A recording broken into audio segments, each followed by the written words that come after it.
Hello नमस्कार दोस्तों। पिछली क्लास में हमने क्या किया था, वर्ब्स के बारे में कुछ जानकारी प्राप्त की थी, सिंगुलर और प्लूरल वर्ब्स के बारे में। कि जैसे कोई नाउन है तो नाउन क्या करता है, अपने आप में सिंगुलर होता है, जब हम उसके साथ एस या फिर ईएस लगा देते हैं तो प्लूरल हो जाता है, जैसे पेन्स, टेबल, चेयर्स, बुक्स। लेकिन वर्ब इसके ठीक उल्टा होता है।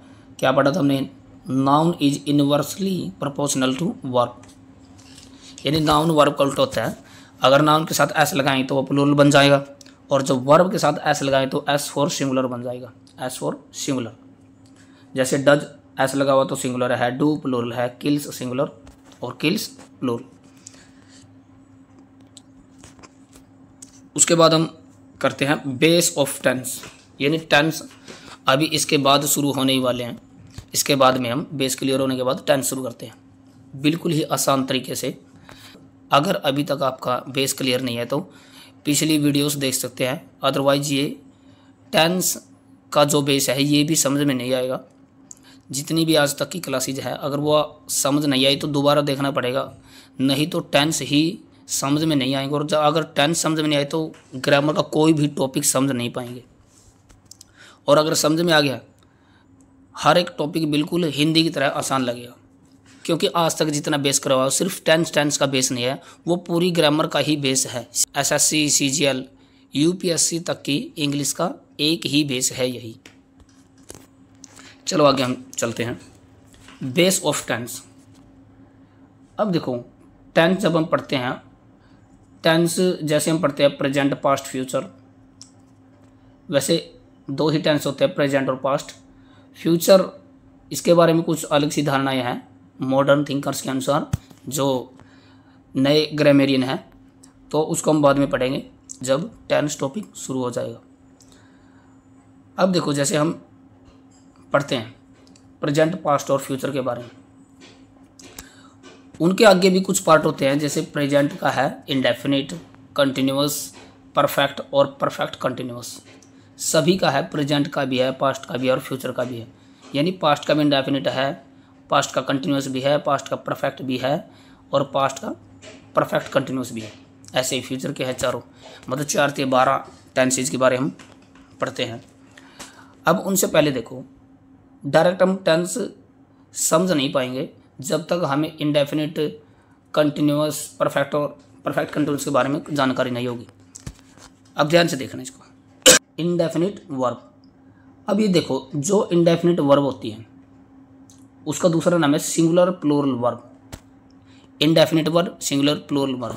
अब ये इंडेफिनिट वर्ब कौन सी होती है? अब देखो, जैसे हम पढ़ते हैं V1, V2, V3 और ING वाले, जिसको कंटिन्यूस फॉर्म बोलते हैं। V1, V2, V3 ING, नहीं first form, second form, third form और ING। जो पहली है ना वर्ब की फर्स्ट फॉर्म, इसी को क्या बोलते हैं हम? Indefinite verb. इसी का नाम है सिंगुलर प्लूरल वर्ब। ध्यान रखना इस बात को, भूलना मत कि इंडेफिनिट वर्ब या फिर सिंगुलर प्लूरल वर्ब किसको बोलते हैं? वर्ब की फर्स्ट फॉर्म को। हिंदी में क्या बोलते हैं हम इसको? हिंदी में बोलते हैं हम अनिश्चित क्रिया। यह सदा, परमानेंट एक्शन, शाश्वत। परमानेंट एक्शन का मतलब है जो कभी चेंज नहीं होंगे। जैसे पृथ्वी सूर्य के चारों ओर घूमती है, 2 और 2 4 होते हैं, गुस्सा हमेशा इंसान को खा जाता है। तो ऐसे जो शाश्वत हैं, यानी कभी चेंज होने वाले नहीं हैं, जैसे परमानेंट फैक्ट हो गए, साइंस के फैक्ट हो गए, मैथमेटिकल फैक्ट हो गए, ये सारे सारे क्या हैं? शाश्वत। यानी इनको हम झुटला नहीं सकते। फ्रिक्वेंटली हमेशा होने वाले एक्शंस। हमेशा होने वाले एक्शंस का मतलब क्या है? कि वह हमेशा नहर पर नहाने जाता है, वह हमेशा ये करता है, वो ये हमेशा ये करता है, ठीक है, ऐसा सदा होता है। तो ऐसे हैं फ्रिक्वेंटली, हमेशा होने वाले। अब आगे, या फिर किसी चीज़ के बारे में सामान्य से इन्फॉर्मेशन देता है। किसी भी चीज़ के बारे में सामान्य से इन्फॉर्मेशन का मतलब क्या है? जैसे वो खेलता है, वह स्कूल जाता है, मतलब जो उसकी दैनिक की दिनचर्या है उसको, उसके बारे में एक सिंपल सी इन्फॉर्मेशन देना। अब देखो, वर्ब की फर्स्ट फॉर्म को क्या बोलते हैं हम? Indefinite verb. वर्ब की फर्स्ट फॉर्म इंडेफिनिट वर्ब, यानी इसी का नाम है सिंगुलर या प्लूरल वर्ब। अब ये वर्ब की फर्स्ट फॉर्म सिंगुलर प्लूरल क्यों बोलते हैं? इंडेफिनिट का मतलब होता है अनिश्चित। मतलब ये क्या है? सिंगुलर प्लूरल भी हो सकते हैं। सिंगुलर प्लूरल आपको पता ही है कि वर्ब की बेस फॉर्म के 2 नाम थे। वर्ब की बेस फॉर्म और वर्ब की फर्स्ट फॉर्म। फर्स्ट फॉर्म कब हो जाता है? वर्ब की बेस फॉर्म के दो नाम थे, फर्स्ट और बेस। लेकिन जब हम इसके साथ ऐसे ही ऐसे लगा देते हैं तो वो सिर्फ फर्स्ट रह जाती है। मतलब जो फर्स्ट रह जाती है उसको क्या बोलते हैं? सिंगुलर, यानी एस फॉर सिंगुलर, पीछे हमने पढ़ा था। और अगर वो बेस ही रहती है, जैसे किल अपने में प्लूरल है तो वर्ब की फर्स्ट फॉर्म भी, किल वर्ब की फर्स्ट फॉर्म भी है और प्लूरल भी है। किल्स सिर्फ फर्स्ट है और सिंगुलर है, एस फॉर सिंगुलर। तो अब समझ में आया? यानी एस ई एस लगाओ या ना लगाओ, फर्स्ट तो वो रहेगी। एस लगाने से वो सिंगुलर हो जाती है, और वैसे बेस है जो, तो वो प्लूरल रहती है। तो it's helping verb is do और डज। यानी ये देखो, यानी हेल्पिंग वर्ब की फर्स्ट फॉर्म है, उसको हम इंडेफिनिट वर्ब बोलते हैं। अगर वाक्य के अंदर इंडेफिनिट टेंस कोई भी है, प्रेजेंट है, पास्ट है, तो इंडेफिनिट के अंदर हमेशा क्या है? हेल्पिंग वर्ब अगर ज़रूरत पड़ी, जैसे एक वर्ब होती है वो तो मेनी वर्ब होती है, अगर वो इंडेफिनिट टेंस है तो उसमें डू या डज की ही फॉर्म लगेगी। देखो हमने पीछे किया था कि प्राइमरी वर्ब डू भी है ना, देखो नीचे लिखा एज, क्योंकि प्राइमरी वर्ब्स डू भी हैव फॉर्म हेल्पिंग वर्ब। यानी इंडेफिनिट के अंदर क्या है? अगर हेल्पिंग वर्ब की जरूरत पड़ी इंडेफिनिट टेंस के अंदर तो डू की फॉर्म लगेगी। यानी डू बी हैव 3 है, तो डू है ये इंडेफिनिट के लिए, बी कंटिन्यूस के लिए होता है, और हैव होता है परफेक्ट के लिए। ये आगे पढ़ेंगे हम। तो यहाँ सिर्फ इंडेफिनिट की बात चली हुई है, तो डू की वर्ब लगेगी हेल्पिंग वर्ब के रूप में इंडेफिनिट टेंस में। इंडेफिनिट वर्ब के अंदर क्या? इंडेफिनिट वर्ब का मतलब वर्ब की फर्स्ट फॉर्म। अगर इसमें हेल्पिंग वर्ब की जरूरत पड़ेगी, वैसे वाक्य में 2 वर्ब होते हैं तो एक हेल्पिंग होती है और दूसरी मेन वर्ब होती है, एक ही है तो मेन है। अगर हेल्पिंग वर्ब की जरूरत पड़ेगी तो डू की ही लगेगी, वो भी जब नेगेटिव या इंटरवेट, यानी वाक्य में जब नोट लगाना हो, क्योंकि हमने पढ़ा था नोट कभी भी हेल्पिंग वर्ब के बगैर नहीं आता। तो नोट अगर हम इंडेफिनिट में लगाना है किसी भी टेंस के, तो हमने डू की वर्ब जरूर लगानी पड़ेगी, या फिर हमने क्वेश्चन बनाना उसका क्लोज एंडेड ओपन एंडेड। ज़्यादा तो एग्जाम्पल से समझ में आएगा बाद में। अध्ययन से देखो इसको, बहुत ही ज़्यादा इम्पोर्टेंट चीज़ है। देखो क्या लिखा हुआ है, ये वर्ब की बेस फॉर्म है डू बी हैव। हर कोई वर्ब अपने आप में बेस फॉर्म होती है। अब ये प्राइमरी वर्ब लिखी हुई है इधर, do be have primary verb लिखी हुई है, इन्हीं की फर्स्ट, सेकंड, थर्ड और कंटिन्यूस फॉर्म लिखी हुई है। यानी वर्ब की फर्स्ट फॉर्म है जो, उसको क्या बोलते हैं हम? प्रेजेंट वर्ब भी बोलते हैं, उसको इंडेफिनिट वर्ब भी बोलते हैं, और सिंगुलर प्लूरल वर्ब भी बोलते हैं। यानी जो हमने ऊपर लिख रखा है ये इंडेफिनिट वर्ब, इसको प्रेजेंट वर्ब भी बोलते हैं। प्रेजेंट का मतलब क्या होता है? वर्तमान। यानी वर्ब की फर्स्ट फॉर्म अगर जहाँ देखिए वर्तमान टेंस होता है, प्रेजेंट टेंस होता है। इसके बारे में ही है, आगे सारा इसी के बारे में है। अब इतना समझो कि जो इंडेफिनिट वर्ब है उसको दूसरा नाम सिंगुलर प्लूरल वर्ब है, और इसका एक और नाम है प्रेजेंट वर्ब। यानी वर्ब की फर्स्ट फॉर्म को बोलते हैं प्रेजेंट वर्ब, वर्ब की सेकंड फॉर्म को बोलते हैं पास्ट वर्ब, और वर्ब की थर्ड फॉर्म को बोलते हैं परफेक्ट वर्ब। और जो आईएनजी लगा देते हैं जैसे किलिंग, गोइंग, कमिंग, इसको बोलते हैं कंटिन्यूस। जिसके साथ आईएनजी होता है वो कंटिन्यूस फॉर्म है। थर्ड फॉर्म को परफेक्ट वर्ब बोलते हैं, सेकंड फॉर्म को पास्ट वर्ब बोलते हैं, और फर्स्ट फॉर्म को सिंगुलर प्लूरल, इंडेफिनिट और प्रेजेंट वर्ब बोलते हैं। अब जैसे इंडेफिनिट और सिंगुलर प्लूरल के बारे में तो मैं ऊपर पढ़ा था कि फर्स्ट फॉर्म को बोलते हैं। अब टेंस के हिसाब से भी इसको ध्यान रखना कि प्रेजेंट वर्ब की फर्स्ट फॉर्म, पास्ट वर्ब की सेकंड फॉर्म और परफेक्ट वर्ब की थर्ड फॉर्म। यहाँ पर फ्यूचर का नाम नहीं है, वो बाद में करते हैं। यानी first, second, third, present, past और परफेक्ट, तीनों को बोलते हैं हम। अब देखो ये हमने पहले भी चार्ट पढ़ा हुआ है कि ये इधर देखो, जो डू की वर्ब है, जो डू की वर्ब है, डू और डज, ये फर्स्ट है। मतलब ये जो ये बेस है ये फर्स्ट में भी है, और एस लगा रखा है ये इधर, ये भी फर्स्ट ही है। तो इसके हिसाब से इसको क्या बोलते हैं हम? जो डज है ये सिंगुलर है। अब देखो ऊपर नाम के हिसाब से देखो, प्रेजेंट वर्ब क्यों है? क्योंकि डू और डज दोनों वर्ब की फर्स्ट फॉर्म है, डू बेस भी है। और इंडेफिनिट क्यों है? क्योंकि वर्ब की फर्स्ट फॉर्म है तो इंडेफिनिट है। सिंगुलर प्लूरल क्यों है? क्योंकि डू प्लूरल है और डज सिंगुलर है। यानी ये जो सिंगुलर प्लूरल होती है वो वर्ब की फर्स्ट फॉर्म ही हो सकती है। सेकंड का हम सिंगुलर प्लूरल नहीं बनाते, थर्ड का नहीं बनाते, आईएनजी का नहीं बनाते, सिर्फ वर्ब की फर्स्ट फॉर्म का ही सिंगुलर प्लूरल होता है। ऐसा लगा दिया, ऐसा हटा दिया। उसके बाद देखो इसकी सेकंड फॉर्म कौन सी है? इसकी सेकंड फॉर्म है डिड, थर्ड फॉर्म क्या है? डन, और कंटिन्यूस फॉर्म है doing. Be, is, am, are, ये सिंगुलर भी है। देखो सिंगुलर है इज, ही के साथ इज आता है, आई के साथ एम आता है और प्लूरल है आर, जैसे दे के साथ आर आता है। इंडेफिनिट वर्ब क्यों है? क्योंकि बी की तीनों वर्ब की फर्स्ट फॉर्म है, इस करके इंडेफिनिट है, क्योंकि इंडेफिनिट को क्या बोलते हैं? वर्ब की फर्स्ट फॉर्म। प्रेजेंट क्यों है? प्रेजेंट जो वर्ब की फर्स्ट फॉर्म होती है वो प्रेजेंट ही होती है। सेकंड फॉर्म को क्या बोलते हैं? पास्ट, और परफेक्ट को बोलते हैं थर्ड फॉर्म। सेम नीचे भी ऐसा ही है, हैव और हैज। हैव क्या है? वर्ब की बेस भी और फर्स्ट भी है। हैज क्या है? ऐसे लगा दे तो सिंगुलर है, तो ये क्या है? प्रेजेंट भी है, इंडेफिनिट भी और सिंगुलर भी है। हैड सेकंड और हैड ही थर्ड है, हैविंग इसकी कंटिन्यूस फॉर्म है। अब अगर देखो पास्ट वर्ब, अब देखो पीछे हमने क्या पढ़ा था? Indefinite verb. इंडेफिनिट वर्ब कौन सी थी? वर्ब की फर्स्ट फॉर्म। इंडेफिनिट वर्ब क्या है? वर्ब की फर्स्ट फॉर्म। अब यहाँ के लिखो पास्ट वर्ब, तो नीचे वही है, यानी उसके बाद हम परफेक्ट पढ़ेंगे थर्ड फॉर्म, यानी फर्स्ट सेकंड थर्ड के हिसाब से हम पढ़ रहे हैं और फिर continuous. First second third continuous. अब फर्स्ट पढ़ लिया, हम सेकंड पढ़ते हैं। पास्ट वर्ब बोलते हैं हम सेकंड को, जिससे पता चलता है कि कोई भी काम पास्ट में हुआ है। वर्ब की second form is past verb. It's helping verb is did. अब ध्यान से देखो, हमने जो पहले किया था, हमने जैसे पहले किया था, यहाँ पे लिखा हुआ कि वर्ब की फर्स्ट फॉर्म को क्या बोलते हैं? हम सिंगुलर, प्लूरल, इंडेफिनिट वर्ब बोलते हैं, और इसकी हेल्पिंग वर्ब डू या डज लगेगी। यहाँ पर डिड नहीं लिखा, क्योंकि वाक्य में अगर डिड आ गया तो वो तो वर्ब की सेकंड फॉर्म हो जाएगी, लेकिन फिर वो इंडेफिनिट कहाँ रहेगी? वो तो फर्स्ट फॉर्म होती है। इस करके डू अगर लगाना पड़ गया तो वो भी फर्स्ट फॉर्म ही लगाएंगे हम, डू या फिर डज। प्लूरल के हिसाब से डू और सिंगुलर के हिसाब से डज। सेकंड फॉर्म यानी पास्ट वर्ब सेकंड फॉर्म है, और इसमें अगर इसकी हेल्पिंग वर्ब डिड क्यों है? क्योंकि सेकंड वर्ब का मतलब होता है पास्ट वर्ब, हम पास्ट कर रहे हैं तो डू की भी सेकंड ही लगानी पड़ेगी, ताकि वो पास्ट का पास्ट रह जाए। यहाँ पर डू या डज नहीं कर सकते, नहीं तो ये इंडेफिनिट में चला जाएगा। जो हेल्पिंग वर्ब है डिड है, तो वो पास्ट इसमें वर्ब की सेकंड फॉर्म के रूप में आएगी। और इसका क्वेश्चन बनाने का, जैसे did I go to school, क्या मैं स्कूल जाता हूँ।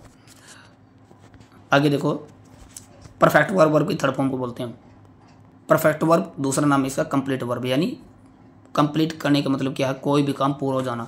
अगर कहीं पर भी परफेक्ट वर्ब लगी हुई है, वर्ब की थर्ड फॉर्म लगी हुई है, इसका मतलब वो जो भी उस वाक्य के अंदर काम दिया गया है वो कंप्लीट हो चुका है। अभी देखो, it's helping verb is have. हमने पहले भी किया था कि बी जो ING है बी की फॉर्म के बिना नहीं आएगी, और थर्ड फॉर्म कभी भी हैव के बिना नहीं आएगी। और थर्ड फॉर्म हैव के बिना क्यों नहीं आई? अकेले क्यों नहीं आती? ING भी अकेले नहीं आती, और इसका रीज़न मैंने बताया था कि वर्ब 80-90% वर्ब क्या होती है? सेकंड और थर्ड फॉर्म उनकी सेम होती हैं।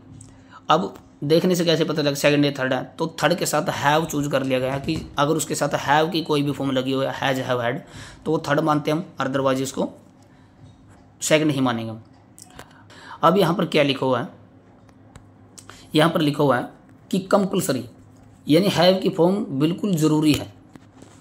ऊपर वाले सेंटेंस में कहीं नहीं लिखा हुआ था कि डू डज ज़रूरी है इसके अंदर, या फिर पास्ट के अंदर डिड लगाना जरूरी है। वो कहता है कि अगर नेगेटिव और इंटरोगेटिव वाक्य बनाते हैं तब तो लगेगी डू की वर्ब, अदरवाइज जरूरत नहीं है, कोई और सेकंड फॉर्म आ जाएगी, क्योंकि सेकंड फॉर्म का मतलब है पास्ट वर्ब, पास्ट में कोई और सेकंड आ जाएगी। लेकिन परफेक्ट के अंदर जो थर्ड फॉर्म है, परफेक्ट का मतलब होता है वर्ब की थर्ड फॉर्म, थर्ड फॉर्म आ ही नहीं सकती हैव के बिना।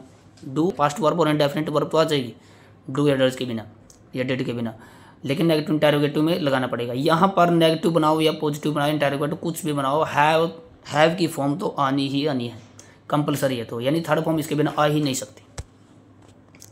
ऐसा ही कंटिन्यूस के साथ है कि कंटिन्यूस किसको बोलते हैं हम? वर्ब के साथ जब हम ING यूज करते हैं तो उसका कंटिन्यूस बोलते हैं। लेकिन इसकी भी हेल्पिंग वर्ब बी है, ये भी कंपलसरी है, ये भी इसके बिना कभी नहीं आ सकती, तो बी की फॉर्म के साथ ING पक्का मिलेगा। जैसे is going, am going, are going, I am going to school. तो इसको रिकैप करते हैं थोड़ा, तो दोबारा से देखो इसको। इंडेफिनिट वर्ब वर्ब की फर्स्ट फॉर्म को बोलते हैं, इसमें हेल्प वर्ब डू या डज लगेगी जब वाक्य नेगेटिव या इंटरोगेटिव बनाना हो। जब वाक्य वर्ब की फर्स्ट फॉर्म को बोलते हैं हम indefinite verb, singular, plural verb या फिर प्रेजेंट वर्ब। और इसमें वैसे तो हेल्पिंग वर्ब की ज़रूरत नहीं है, लेकिन जब लगानी पड़ गई नेगेटिव और इंटरोगेटिव वाक्य बनाना तो डू की लगेगी, और वो भी फर्स्ट में ही लगेगी, डू और डज फर्स्ट फॉर्म के रूप में। और ऐसा ही है सेम नीचे, ये हमने पढ़ा ही है। और पास्ट वर्ब क्या होती है? वर्ब की second form, past verb verb की सेकंड फॉर्म होती है। इसमें भी डू की फॉर्म की ज़रूरत नहीं है, लेकिन जब वाक्य नेगेटिव और इंटरोगेटिव बनाना हो तब उसकी ज़रूरत पड़ेगी। लेकिन थर्ड फॉर्म और आईएनजी फॉर्म में तो कंपलसरी है हैव की। अब देखो डू बी हैव यही तो लिखी थी हमने, डू बी और हैव, ठीक है। यानी ये डू की फॉर्म वर्ब की फर्स्ट फॉर्म सेकंड फॉर्म के साथ लगेगी, और ये वर्ब की थर्ड फॉर्म के साथ, और ये आईएनजी फॉर्म के साथ। यानी डू की वर्ब किस किस के साथ लगती है, वर्ब की फर्स्ट और सेकंड फॉर्म के साथ, हैव वर्ब की थर्ड फॉर्म के साथ, बी कंटिन्यूस के साथ, ठीक है। ये दोनों लास्ट वाली कंपलसरी है, ऊपर वाली कंपलसरी नहीं है, सिर्फ वाक्य नेगेटिव इंटरोगेटिव में। और ये जो कंपलसरी है नेगेटिव बनाओ पॉजिटिव बनाओ इंटरोगेटिव इसमें जरूर लगेगी। Important note for tense. क्या इंपॉर्टेंट नोट है टेंस के बारे में, ध्यान से देखना इसको। अब जो भी शुरू होने वाले इसी के बेस पे शुरू होने वाले, वाक्य की पहली वर्ब हमेशा टेंस का नाम बताती है। कितनी इंपॉर्टेंट चीज़ लिखी हुई है। एक वाक्य के अंदर एक से ज़्यादा वर्ब हो सकती हैं, हो सकता है एक ही हो। यानी वाक्य की पहली वर्ब जो भी पहली आती है, पहली का मतलब इधर से हम वाक्य शुरू करते हैं, जैसे I am going to school, जो भी हम लिखते हैं I am going to school, तो पहली वर्ब क्या हुई एम, और गोइंग क्या है दूसरी वर्ब। हाँ, हम इसको ये भी बोलते हैं कि पहले वाली हेल्पिंग होती है दूसरी मेन, लेकिन पहली जो भी है अगर एक ही वर्ब है तो वही पहली है। जैसे I went to school, he goes to school, तो जो भी पहली वर्ब उसकी बात चली हुई है कि वाक्य की पहली वर्ब कैसी भी हो वो हमेशा टेंस का नाम बताती है। यानी टेंस का नाम बताने का मतलब वो प्रेजेंट है, पास्ट है या फ्यूचर है, इसका नाम बताती है। और जो दूसरी वर्ब होती है, दूसरी वर्ब वो हमेशा सब टेंस का नाम बताती है। सब टेंस का मतलब है इंडेफिनिट है, वो कंटिन्यूस है, परफेक्ट है या परफेक्ट कंटिन्यूस है, ठीक है। टेंस किसको बोलते हैं, प्रेजेंट पास्ट और फ्यूचर, और इनके आगे पार्ट होते हैं जो चार उनको बोलते हैं सब टेंस इंडेफिनिट। यानी पहली वर्ब सिर्फ टेंस का नाम बताएगी कि उन तीनों में से कौन सा है, पास्ट है, प्रेजेंट है, फ्यूचर है। और जो नेक्स्ट वर्ब होती है उसमें इन चारों में से कोई सी बताएगी सब टेंस का नाम। अब क्वेश्चन ये है कि अगर एक ही वर्ब हुई तो हमें तो पता ही नहीं चलेगा। एक ही वर्ब चलो टेंस का नाम तो पता चल जाएगी कि प्रेजेंट है, पास्ट है या फ्यूचर है, लेकिन अगर दूसरी वर्ब ही नहीं है उसके अंदर तो कैसे पता चलेगा। देखो जब दूसरी वर्ब है ही नहीं है तो ऐसी कंडीशन तो इंडेफिनिट में होती है कि अगर ज़रूरत पड़ेगी तो हम जैसे डू की फॉर्म लगा देते हैं और नहीं ज़रूरत पड़ी तो नहीं लगेगी। तो अगर दूसरी वर्ब नहीं है तो हमेशा इंडेफिनिट हो जाता है ऑटोमेटिक, ठीक है। बहुत इंटरेस्टिंग बात है, बहुत मज़ेदार, कि पहली वर्ब टेंस का नाम बताती है, प्रेजेंट है, पास्ट है, फ्यूचर। दूसरी वर्ब अगर नहीं है तो इंडेफिनिट हो जाता है। अगर देखो प्रेजेंट टेंस, यानी प्रेजेंट टेंस, अब ऊपर हमने क्या पढ़ा था कि वाक्य की पहली वर्ब टेंस का नाम बताते हैं। पहली वर्ब का मतलब वर्ब की फर्स्ट फॉर्म नहीं है, पहली वर्ब कैसी भी हो, वो फर्स्ट भी हो सकती है, वो सेकंड भी हो सकती है, कैसी भी हो सकती है। यानी पहली वर्ब का मतलब नंबर वाली कि पहले नंबर पे आई है, ना कि ऐसा कि वर्ब की फर्स्ट फॉर्म है पहली वर्ब। पहली वर्ब जैसी भी है अगर वो वर्ब की फर्स्ट फॉर्म हुई तो हम उसको क्या बोलते हैं, प्रेजेंट टेंस है। यानी पहली वर्ब टेंस का नाम बताती है, प्रेजेंट है, पास्ट है या फ्यूचर है। तो अगर सेंटेंस की वो पहली वर्ब की फर्स्ट फॉर्म दे रखी है तो वो ऑटोमेटिक क्या हो जाएगा, प्रेजेंट टेंस। और अगर वो वर्ब की सेकंड फॉर्म है तो वो क्या हो जाएगा, पास्ट टेंस। अब देखो फ्यूचर, फ्यूचर की अलग ही पहचान है। फ्यूचर तो तब बनेगा जब तक हम उसमें विल सेल नहीं देखेंगे। यानी विल सेल अगर वाक्य के अंदर कहीं भी दे रखा है तो वो फ्यूचर है, अदरवाइज वो नहीं है। तो फिर या तो वो अगर विल सेल ना हो प्रेजेंट में ही जाता हूँ। अब ध्यान से देखो, यानी जैसे I will go to school, कैसे पता चला कि फ्यूचर है, क्योंकि विल लगा हुआ है। आई शैल कम विद यू, मैं तुम्हारे साथ आऊँगा, तो सेल लगा हुआ है, इसी करके वो फ्यूचर है। अगर हम जैसे I will go to school, I will go to school, अब क्वेश्चन ये है कि अगर विल सेल ना लगाओ क्या तब फ्यूचर नहीं आएगा, बिल्कुल नहीं आएगा, वो प्रेजेंट में चला जाता है। फिर अब देखो I will go to school है, विल काट दो तो आई गो टू स्कूल है, तो प्रेजेंट में चला गया, ठीक है। यानी फ्यूचर की अलग ही पहचान है। ये बात इसको इस तरफ ले जाती है कि फ्यूचर टेंस का पार्ट नहीं है। वो हम एक्सप्लेन करेंगे आगे बिल्कुल प्रूफ के साथ। अब ध्यान से देखो, यानी वाक्य के अंदर अगर वर्ब की फर्स्ट फॉर्म पहले नंबर पे दे रखी है तो प्रेजेंट टेंस है, और अगर वो पहली वर्ब की सेकंड फॉर्म दे रखी है तो पास्ट है। विल सेल भी दे रखा है, विल सेल। और ध्यान रखना विल सेल कभी भी अकेला नहीं आता, ये हमेशा बेस फॉर्म के साथ आता है। बेस फॉर्म का मतलब जिसके साथ SESED ING कुछ नहीं है। जैसे I will go to school बोलते हैं आप, न कि आई विल गोज बोल सकते हो। I will goes to school गलत, I will going to school गलत, I will gone to school ये भी गलत, ठीक है। हम विल सेल एक मॉडल है, और मॉडल कोई भी उनके बाद हमेशा बेस फॉर्म ही आती है। जैसे हमने may God bless you sentence में पढ़ा था कि मे एक मॉडल है, उसके बाद हमेशा बेस फॉर्म। ब्लेस है, ब्लेसिज नहीं आ सकता, ब्लेस्ड नहीं आ सकता, और ब्लेसिंग नहीं आ सकता। तो कोई भी मॉडल उसके बाद हमेशा बेस फॉर्म ही मिलेगी। I will go to school होता है, I can do this question बोलते हैं हम, न कि I can does this question, न कि I can did this question, I can done this question नहीं, I can doing this question गलत। तो आई कैन डू बोलते हैं हम किसी भी मॉडल के बाद, विल सेल हो या मे माइट मस्ट कुछ भी हो, तो उनके बाद हमेशा बेस फॉर्म ही मिलती है। तो इतना समझ में आया। पहली वर्ब की फर्स्ट फॉर्म है प्रेजेंट, पहली वर्ब की सेकंड फॉर्म है तो past, will shall base form है तो फ्यूचर। यानी फ्यूचर की पहचान सिर्फ विल सेल नहीं है, उसके साथ बेस फॉर्म भी होना जरूरी है। आगे चलो, अगेन नोट। अगेन नोट का मतलब है कि दोबारा से हम कुछ देखते हैं, रिकैप्चुलेट करते हैं इसको। इंडेफिनिट शब्द का अर्थ क्या है? जो हमने इंडेफिनिट वर्ब पढ़ी थी, इंडेफिनिट वर्ब कौन सी होती है? वर्ब की फर्स्ट फॉर्म, उसी का नाम सिंगुलर प्लूरल वर्ब है, ऐसा लगा दिया तो सिंगुलर, अदरवाइज वो प्लूरल थी, और उसी का नाम क्या था? Present verb. अब इंडेफिनिट शब्द का मतलब क्या है? अनिश्चित शब्द का मतलब है कि वाक्य में या तो वर्ब की फर्स्ट फॉर्म दे रखी हो या फिर वर्ब हो ही ना, यानी वाक्य के अंदर या तो फर्स्ट फॉर्म दे रखी हो या फिर वर्ब हो ही ना, बिल्कुल दे ही नहीं रखी हो। अब ऐसा हो सकता है कि वाक्य के अंदर वर्ब ना हो। अब ध्यान से देखो, ऊपर देखो, ये किस वर्ब की बात कह रखी कि वाक्य में या तो वर्ब की फर्स्ट फॉर्म, कौन सी वर्ब, पहली या दूसरी? यानी वाक्य के अंदर या तो वर्ब की फर्स्ट फॉर्म दे रखी, कौन से नंबर पर? यानी पहले नंबर पे वो तो टेंस का नाम बताएगी। अब यहाँ पर देखो, इंडेफिनिट कौन बताता है? वर्ब की पहली वाली फॉर्म या फिर दूसरे नंबर पे आने वाली?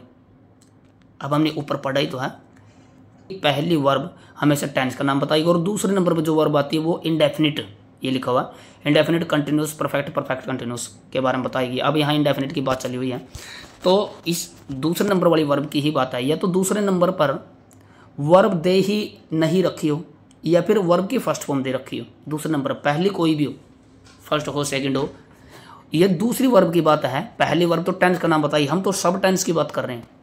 वाक्य में जो सब टेंस वाली वर्ब है, दूसरी वाली, दूसरे नंबर पर आती जो, ये तो वो वर्ब की फर्स्ट फॉर्म दे रखी हो तब भी इंडेफिनिट होता है, या फिर वर्ब दे ही ना रखी हो, मतलब एक ही वर्ब दे रखी है शुरू वाली जो सिर्फ टेंस सेंस बताती है। ठीक है। अब हमने पीछे किया था कि अगर वाक्य में दो वर्ब है तो पहले वाली तो टेंस का नाम बताएगी, दूसरी वाली सब टेंस का नाम बताएगी। अब ये भी क्वेश्चन किया था कि अगर दूसरी वर्ब दे ही ना रखी हो तो हम उसको इंडेफिनिट मानेगा ना, तो यही तो बात लिखी हुई है कि अगर दूसरे नंबर पर वर्ब दे ही नहीं रखी हो तो वो इंडेफिनिट हो जाता है। जैसे आई वेंट टू स्कूल, एक ही वर्ब है, ठीक है, और वेंट है वर्ब की सेकंड फॉर्म, तो सेकंड फॉर्म का मतलब पास्ट हो गया, और उसके बाद कोई वर्ब नहीं है तो इंडेफिनिट हो गया, तो पास्ट का इंडेफिनिट है आई वेंट टू स्कूल। अब देखो, वाक्य में या तो वर्ब यानी दूसरा नंबर वाली वर्ब की फर्स्ट फॉर्म के रूप में दे रखी है या फिर दे ही नहीं रखी, उसे इंडेफिनिट वर्ब कहेंगे। वर्ब ना होने का मतलब क्या है कि वाक्य में कुछ फिक्स नहीं है, कुछ फिक्स नहीं है, मतलब सही से कुछ डिफाइन नहीं किया गया है वाक्य के अंदर, मतलब सब कुछ इनडिफाइन है, डिफाइन नहीं है तो इनडिफाइन हुआ। इनडिफाइन का मतलब अनिश्चित हुआ, यानी अनिश्चित है। इनडिफाइन, इनडिफाइन से ही मतलब है इंडेफिनिट का। अब देखो, match it with the important note above. अब इसको इम्पोर्टेंट नोट जो ऊपर दे रखा है उसके साथ मैच करके देखो। अभी हमने मैच कर ही दिया था, यही तो इम्पोर्टेंट नोट है कि इंडेफिनिट है, वर्ब की दूसरी फॉर्म बताती है इंडेफिनिट का मतलब, यानी जो इंडेफिनिट है ऐसी तो दूसरे नंबर वाली वर्ब बताती है, और पहली वर्ब वाली तो टेंस का नाम बताती है। चलो।